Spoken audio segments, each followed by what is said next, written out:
Bismillahirrahmanirrahim. Assalamualaikum warahmatullahi wabarakatuh. Alhamdulillah wassalatu wassalamu ala Rasulillah wa ala alihi wa sahbihi wa man tabi'ah hudah. Ikhwati wa akhwati fillah, a'azzani Allah wa iyyakum. Saudara-saudariku kaum muslimin dan kaum muslimat, semoga Allah Subhanahu wa taala memberikan kekuatan dan kemuliaan kepada kita semuanya. Pada kesempatan kali ini kita akan membaca pertanyaan dari saudara kita Abu Taimiyah dari kota Palu, Sulawesi Tengah.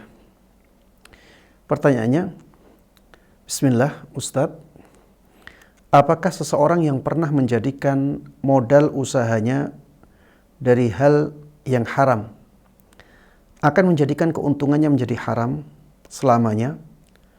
Walaupun sekarang ini ia sudah mendapatkan uang yang halal guna ia gantikan sejumlah modal yang ia pernah pakai sebelumnya.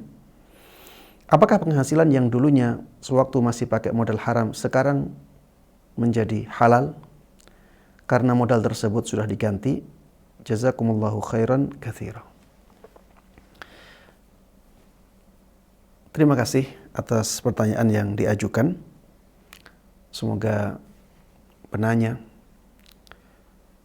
dan seluruh kaum muslimin dan kaum muslimat diberikan kemudahan dan taufik oleh Allah Subhanahu wa taala dalam menjalani kehidupannya. Pertanyaannya, apakah hasil dari modal harta yang diharamkan itu haram? Jemaah sekalian rahimani wa rahimakumullah, ketika seseorang menggunakan harta haram, maka ini tidak keluar dari dua keadaan. Keadaan yang pertama, apabila harta tersebut haramnya berhubungan dengan hak Allah. Seperti misalnya ketika seseorang mendapatkan harta haramnya dari perbuatan zina, atau mendapatkan harta haramnya dari perdukunan, atau mendapatkan harta haramnya dari bermain musik, atau mendapatkan harta haramnya dari jual beli khamr, mendapatkan harta haramnya dari judi dan seterusnya yang berkaitan dengan hak Allah Subhanahu wa taala. Ini keadaan yang pertama. Keadaan yang kedua, apabila harta haram tersebut karena pelanggaran terhadap hak manusia.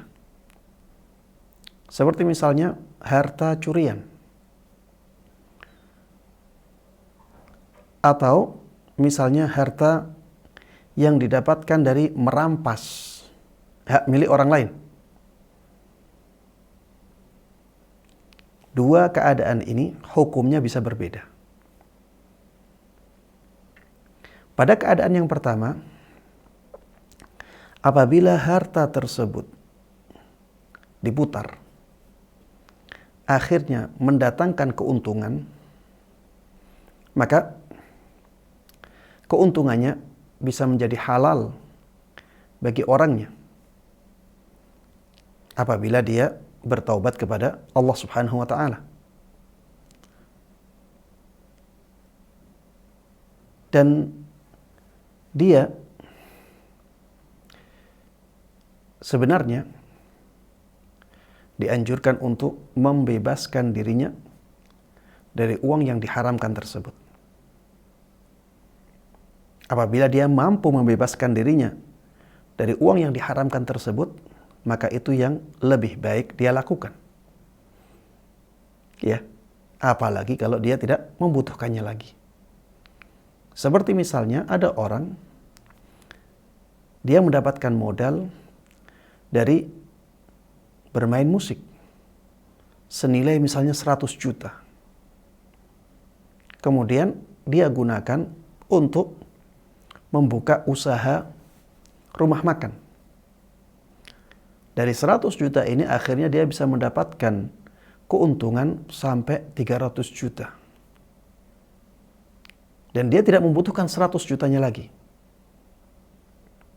Maka dalam keadaan yang seperti ini, dia sangat dianjurkan untuk membebaskan dirinya dari 100 jutanya.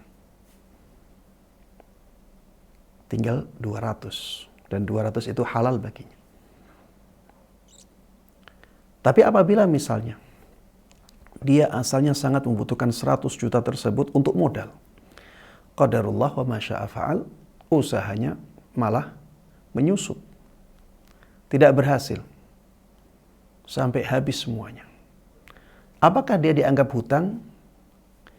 Jawabannya tidak. Tidak dianggap hutang 100 juta untuk dia keluarkan dari hartanya.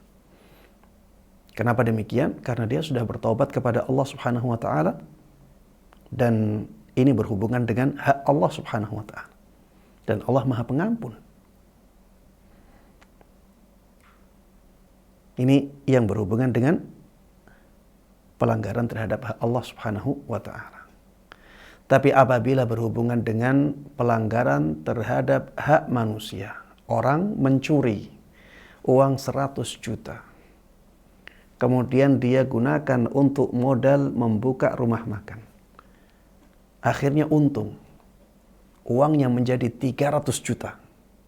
Maka 300 juta ini milik orang yang mempunyai harta.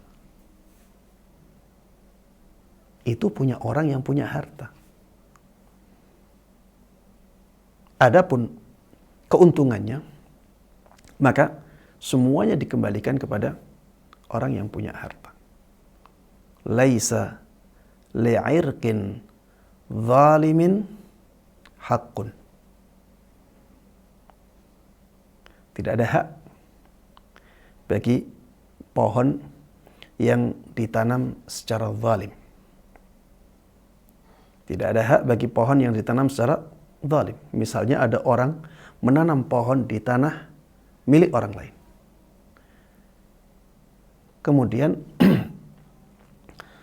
orang yang punya tanah marah-marah. Tidak rela tanahnya ditanami pohon tersebut. Dan dia menuntut orang yang punya pohon untuk mencabut semua pohon yang ditanam di tanahnya. Dalam keadaan seperti itu, orang yang menanam pohon secara zalim ini tidak punya hak apapun. Tidak berhak memaksa pemilik tanah untuk membeli pohonnya.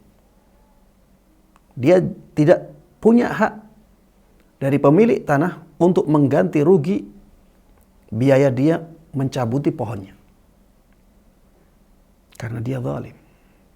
Begitu pula orang yang dia mengambil modal dari harta curian. Dia menzalimi harta orang lain. Kemudian dia menggunakannya tanpa kerelaan orang lain. Maka keuntungan yang didapatkan dari harta yang seperti ini menjadi hak milik orang yang dia curi hartanya. Jemaah sekalian rahimani wa rahimakumullah. Mudah-mudahan penjelasan singkat ini bermanfaat dan bisa menjawab pertanyaan yang diajukan. Demikian, wallahu taala alam. Wassallallahu wasallama wa baraka ala nabiyina Muhammadin wa ala alihi wa sahbihi wa man tabi'ahum bi ihsanin ila yaumiddin. Alhamdulillahi rabbil alamin.